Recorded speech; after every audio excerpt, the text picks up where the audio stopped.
Good morning, everyone. My name is Happiness Today. I'm a mental health nurse. So earlier this year, I guess we must have seen this image trending online about a mother who asked her son to smash his PS5 console because of what the child did to their cat. I want to open our eyes to a wider range of what could be the cause of that child behaving that way.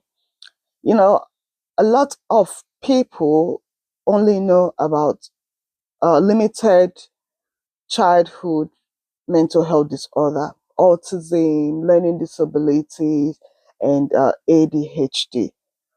So there's a condition called a conduct disorder. So this condition usually affects children and adolescents, and it is regarded as a serious behavioral and emotional disorder.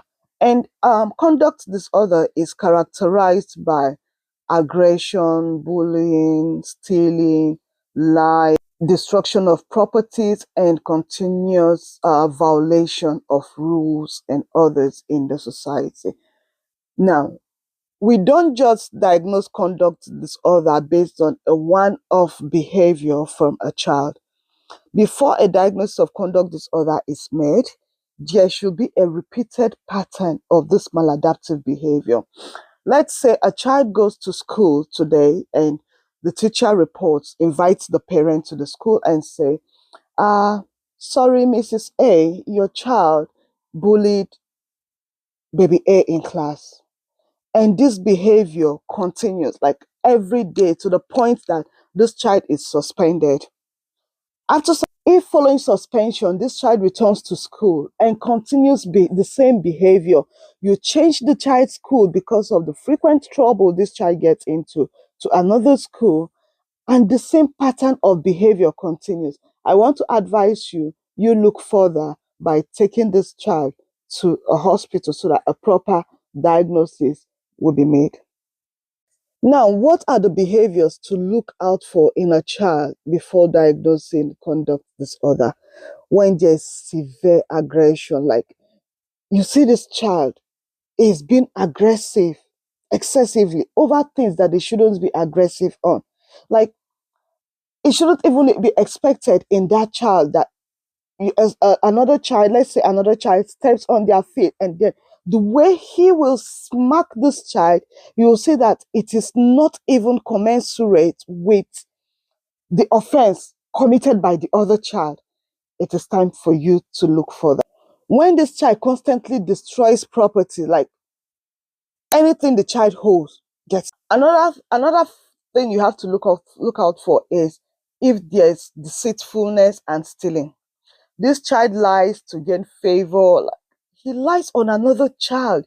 This child just tells lies easily. In fact, you know something and you ask this child, and this child lies to your face. This child steals. This child breaks into property, breaks into cars, does things that it makes you wonder if a child is meant to do this. You need to look out for things like conduct disorder in the child. Now, another factor you have to look out for is if this child lacks empathy. You know, as children, when you tell a child, this thing you did is wrong, you expect the child to say, oh, I'm sorry, I'm not going to do it again. But then you tell a child, this thing you did is wrong. The child just looks at you sarcastically and walk off. You need to watch out for conduct disorder in the child. Now, what do you think are the causes of conduct disorder? Because I know that's what's going to be a question on the mind of a lot of us viewers. One of the causes could be brain damage. You see, when we advocate that women, once they start experiencing a problem with during labor, they should just go in for cesarean section. It is so that things like this can be prevented. Now, when there's trauma during childbirth, it can lead to brain injury. Some accidents can also lead to brain injuries. So one major cause of conduct disorder is brain injury. Another cause is environmental factor. The environment we grow into has an impact on our lifestyle. It has an impact on the way we behave. If a child grew up in a home where there's aggression, if a child grew up in the home where there's lack of empathy. If a child grew up in a home where there is no love, where there is constant fighting, trust me, that child takes that behavior out and lash out on other children, display same behavior on other children. So as a parent, if your home is not safe, and just be rest assured that you're going to bring up a child that is not safe.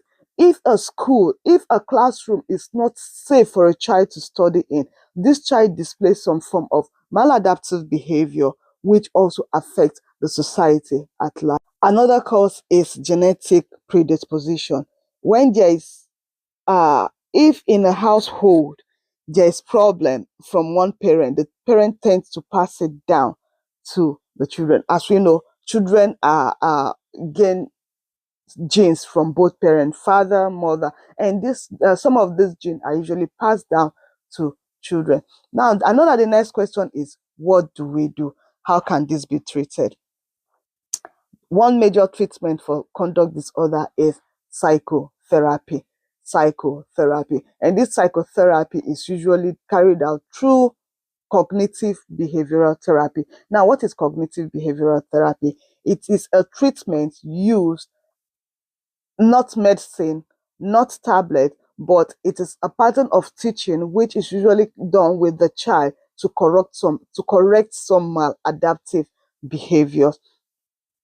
It involves series of teaching, series of training, series of counseling to make them understand the implication of what they're doing. So when they understand the implication of what they are doing, they are being taught what they shouldn't do or what they would have done better. Another thing is parent management teaching. So while the hospital or while the psychiatrist or while the psychologist is doing their own teachings and training, the parent also needs to be taught on how to manage this behavior. In some cultures, you say that there's constant beating of the child who presents with such behavior. Oh, you hear things like, this child does not listen to me. You get a cane, you keep smacking this child, you keep punishing this child. It will get to a point that this child will run away. Sometimes this child does not even think that what they are doing is wrong. To them, what they are doing is right. And before you know what is happening, the child will get angry that the parent is beating them unjustly and just decide to disappear from the house. So it is important that the parent gets to understand that what they need to do to this with this child at home. So the parents are also taught on how to manage the behavior of the child. Now, it doesn't end with the parents. The school are also trained on how to manage some of this maladaptive behavior. Now, the reason why the school is involved, because some of us will say, the school is not the parent of the child. What does the school have to do about it? During school times, we believe that students spend more time in school than they do at home. Hello, do you agree with me on that? Yes. A child leaves the home at, let's say, 8 a.m. They don't come back till, let's say, 4 p.m. You find that the child spent a large chunk of the day while they are awake in the school. From 4 p.m. to 5 p.m.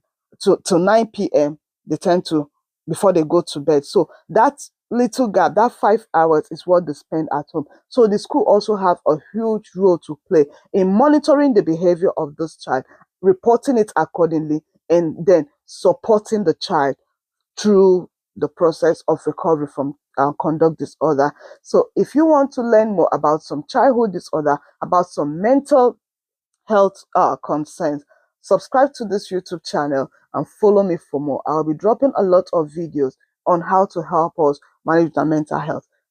And just so you know, mental health is total health. If you are physically healthy and you're not mentally healthy, trust me, you're not going to do well for yourself, because you need to be mentally alert. You need to be mentally healthy before you're able to manage your physical health. Thank you.